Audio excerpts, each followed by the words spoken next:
What's up, y'all? Tuning in live from, I don't know why I keep saying live, because I'm not 50K subscribers yet and I can't go live, but someday that'll come soon. But coming to you, basically live from my phone in the grocery store, because I was like, bananas. I really am obsessed with bananas. I really like them. And I kept getting like GameStop to the grocery store. So I was like, okay, fine. If you're gonna mess with me, you can mess with me while I'm talking to God.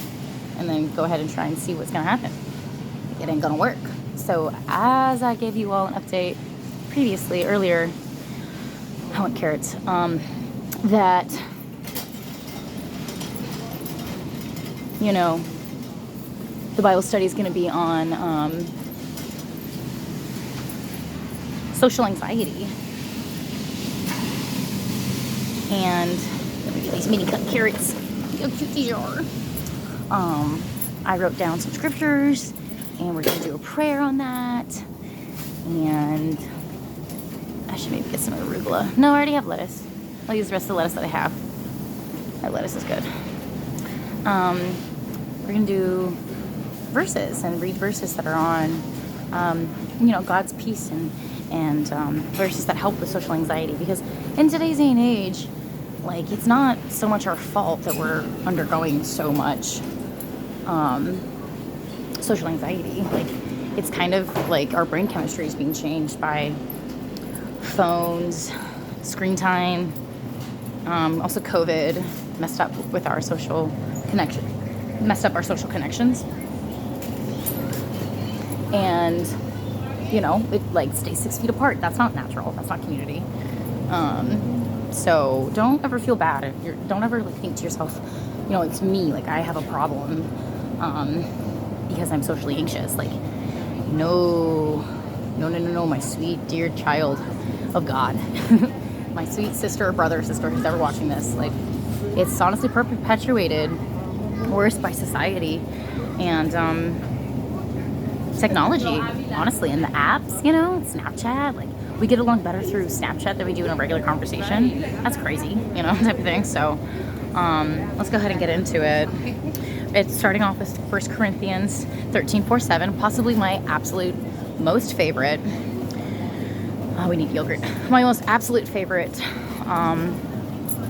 scripture in the entire Bible, because it really is just God's love. So it's 1 Corinthians 13:4-7. Love is patient. Love is kind. It does not boast. It does not envy. It is not arrogant or rude.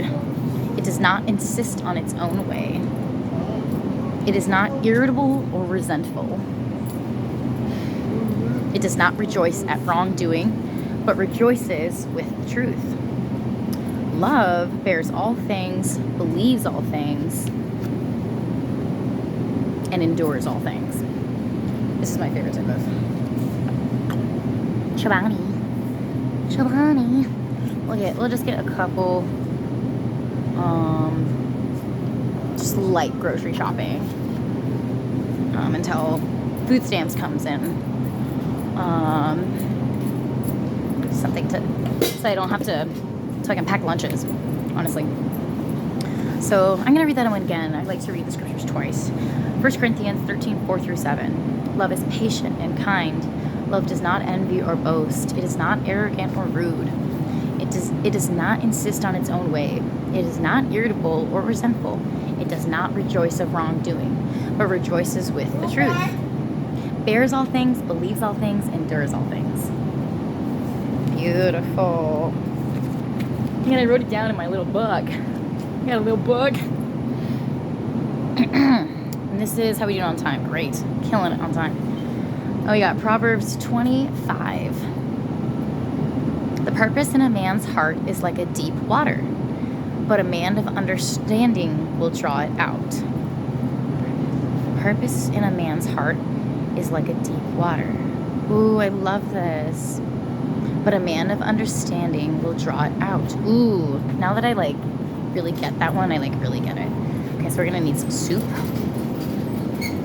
Actually, I wrote down my grocery list. I've got carrots, bananas. This is on the page. Lunch meat. I need lunch meat, actually.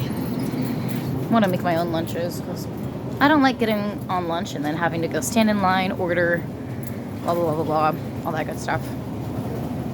So Proverbs 25, the purpose in a man's heart is like a deep water, but a man of understanding will draw it out. Here's a lunch meat. So think about it this way. Next time you're going through social anxiety, like, you know, we all have it to a certain degree. Some more severe, some less. But what it kind of means is, what I understood in some of the studying that I was doing, is that social anxiety is like thinking. It has a lot to do with pride, actually. It has a lot to do with thinking like to yourself, I'm not good enough. I'm not needed in a community. Everyone here, whatever I say, they're gonna think it's stupid, or it actually has a lot to do with pride. Social anxiety has a lot more to do with ego, thinking like I'm the best, and if I come type of thing, then I'm not gonna reflect my best. Or it's like intimidation of others and competition, kind of like it has to do with pride. So think about it this way, like you're needed in that community. And I'm trying to figure out which turkey. Turkey's healthy, right? Oven roasted turkey. That'll do for now. Things will be fine. You're needed in that community, and a man of deep understanding will draw out what the other person is going through. You know, it's not like you want to go to the party or the event and like try and try and figure out whatever the other person's wound is from childhood. That's not like the best example for drawing out what the other person's sole purpose is. But you can talk with them and make sure that they feel heard. So next time you're feeling social anxiety, like lose the ego, lose the pride, and think, no, God made me just the way I am, and He has a purpose for me, and I'm gonna go and see what my purpose is at this XYZ, whether it be your shift or a family reunion even. Like you're needed in that community. And actually, I'll share this little story with you from work the other day, just yesterday. I was getting water really quick and like having a little bit of a coughing fit because I'm like still getting over this chest cold. And one of the kiddos was like, Coach, your team needs you. And I was just like getting water really quick and like stepped to the side and was having a little bit of a coughing fit. And one of the things this summer that I was going through that like was really breaking my heart is that like I felt like I wasn't needed anywhere. And it's crazy if that sounds. I wasn't involved in much community. I was just longboarding by myself all summer long, and addicted to my weeds addiction. And now I feel like I'm like needed in the community because I'm like coaching and stuff. And like so, hearing those words from that kiddo, like they didn't even know that they were like healing me when they said that, but. Like whatever community you're in, you're there for a reason, and like they need you. So don't freak out about social anxiety and like be like, no, I'm here for a purpose. And like any of that fear and stuff like that you feel is not from God. That is from the enemy. And remember who the enemy is and how much he wants to like derail you from your purpose. So he'll fill your head with, oh, you're not pretty enough. You don't have like the right body for this event. This person's not gonna like you. Like the enemy will fill your head with all that baloney. And God made us just the way we are, all different and unique with strengths and weaknesses. And the strengths and weaknesses that we have is so we can appreciate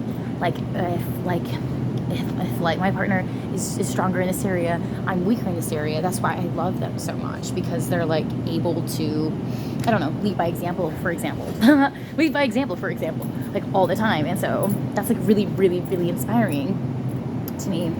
Look at all these delicious, goodies. I want to bake a pie, dude. Maybe this weekend I'll like make my own pie. That'd be kind of fun. So yeah, social anxiety is like not from God at all. Like remember who the enemy is, and remember how much he hates when you're feeling good about yourself, right? Let's see. I've been trying to like lay off on cheese. I don't really think a sandwich needs cheese. But I will get some tomatoes and water. Oh, and beets. I love beets. Beets are the best. So yeah, remember that next time you're feeling all anxious and you're worrying about something, like that's from the devil. That's the source of the devil. I really hope this comes through in this message tonight, you guys. I really hope this heals the world. Let's move on. John 14:27. This one is so good. I love it. We're gonna go get beets together. Canned beets. Ooh, that's way too long. There's way too many. Way too long of a line over there. We'll go back this way. Okay. Proverbs. No. John 14:27. I leave the gift of peace with you. My peace. Not the kind of fragile peace given by the world, but my perfect peace. Isn't that beautiful? He literally wants us to be at peace. Because if we come to him, like, what could we worry about? He gives us the peace in his heart when we come to him. Let's get some water here. And then we'll get beets in the other section. I just like to get these electrolytes water. Okay.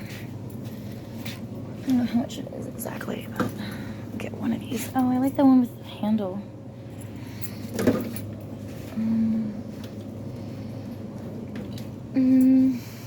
There it is. Nice big water. Okay.